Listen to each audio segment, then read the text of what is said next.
Hello, you're watching World Talks on TVP World. My name is Sasha Farbach.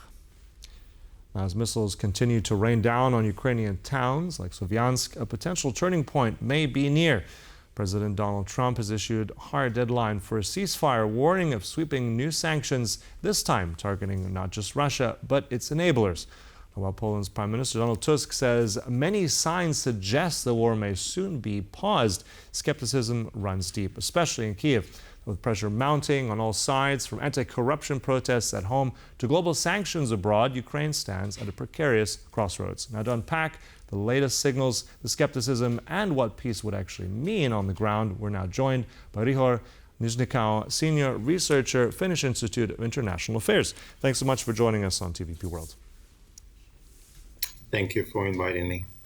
Let's begin with Kyiv and the Ukrainian parliament. Today marks a very important day for legislative change. Is this now the end of the, well, some might say very unusual and worrying, let's say, tactics by President Zelenskyy? Is now everything back in how it should be? How do you interpret today's actions?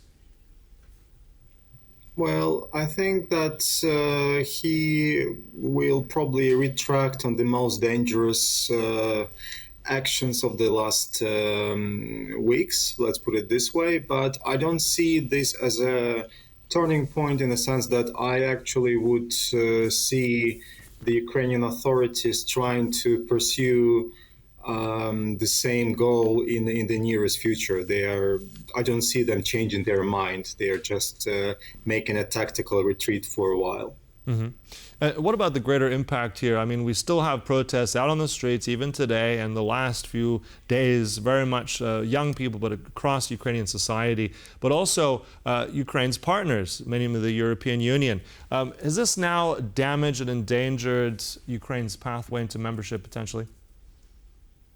Absolutely. If before we could say that countries like Hungary were the main blocking obstacle for, obviously besides the war, the main blocking point for Ukraine's European future, now actually it became quite obvious for everyone that Ukrainian authorities are also not the facilitator, and the fact that they don't understand how much it endangers the European future of Ukraine and how reckless they behaved in this last, I wouldn't say even weeks, few months, because this is not the only problem. There is a number of other problems that has not been that much visible in the public debates, shows that they don't understand the gravity of their own actions. Mm-hmm.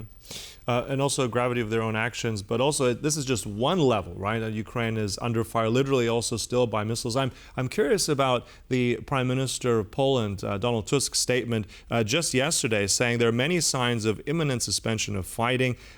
We have the latest on drone strikes in Kyiv, 6 casualties, 54 injured at this point in time. Was that premature, or how do you interpret his statement in all this? Well, this strikes is the response to Donald Tusk's comments, literally a response. I don't see any signs. I mean, obviously, I understand why he probably speaks out in this way. Donald Trump's rhetoric, some change in U.S. approach, the shift towards more assistance and understanding that negotiations with Russia failed. Are all positive signs, but well, Moscow doesn't take it seriously. So I don't see any preconditions for any hope that the war might end soon. And moreover, I would say that we should really tone down on this positive rhetoric, because it's counterproductive that we expect the war to end anytime soon for a couple of years. This actually brings down the morale and our own readiness to fight, bring down the morale a bit in Ukraine, because we don't understand how serious it is that this war might take 5 or 10 more years, and also our own readiness to commit the resources that Ukraine needs. And just to make a distinction as well, because on the one hand, we have Poland's prime minister saying there are many signs of a potential suspension of fighting. That doesn't seem to be the case, as you said, the response by Putin himself for these recent strikes. But also, let's talk a little bit further. I want to get the latest from Donald Trump. And we've heard certain statements from him before. Is this new ultimatum where he said 12, 10 days, is that just political theater? Is there something more genuine there? I think it's genuine, but the problem is this. First of all, we see that Putin doesn't yield. He doesn't even care to respond, although Peskov promised that at some point he would come back with to respond to this ultimatum, and Putin just ignores, because in Russia they don't take Trump seriously. And the second problem is that what Trump indicated, at least, is at best is the return to Biden's policies. And we knew, and we discussed that Biden's approach was not sufficient. So is coming back to the status quo pre-Donald Trump enough?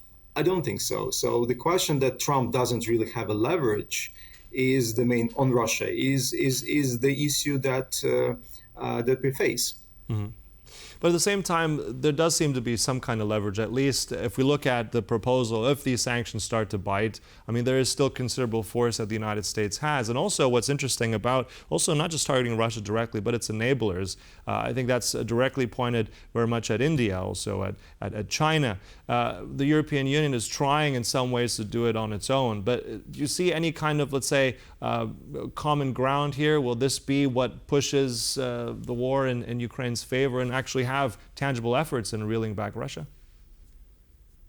I think sanctions, and actually you're right that the proposal to put sanctions on enablers is a potent one. But it might work in, not immediately, it might work in basically again in 5 or 10 years.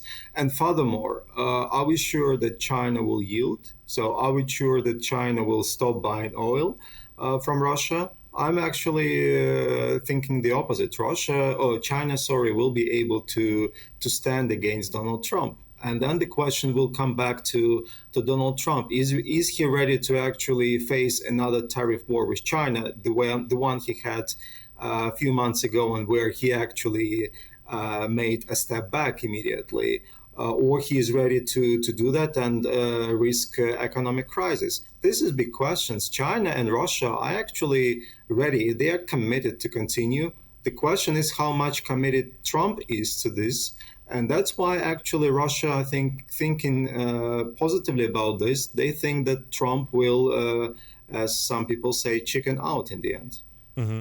So you're basically saying that with Trump's recent statement, that's another thing that we can't really hold at face value. But I'm also curious, has any of that dynamic changed recently? I mean, we know we've had those major trade talks as well with China. Has this pushed any way more into the direction of in Ukraine's favor, or is this more of a worrying sign if the U.S. and China come closer together?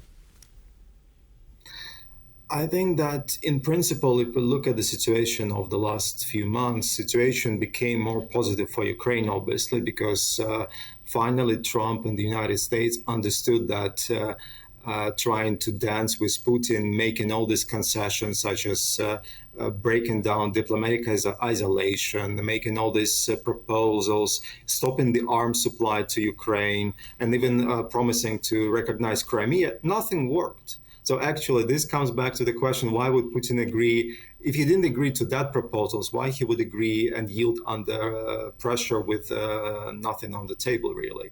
So for Ukraine, situation became better, but the situation is still, as you said correctly, very precarious. It doesn't sort or solve the longer-term problem of Ukraine, that it actually is in inferior position vis-a-vis Moscow in this war of attrition. It doesn't have enough resources. And actually, Trump doesn't offer a long-term military support. We have this short-term solution with the Europeans buying the armament for Ukraine, but how long this may last, this is a big question mark. And that's why Putin thinks that he can outlast Americans.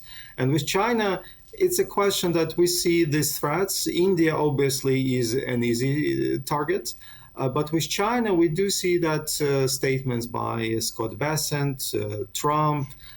China doesn't show any sign of intention to stop buying Russian oil. They see it as their sovereign right, and they are happy this war to continue. So I actually think that Trump will have a huge question what to do, and my guess would be that this whole rhetoric about Ukraine and support of Russia might be a part of his negotiation on the trade deals with India and China, not thinking much about Ukraine in this regard.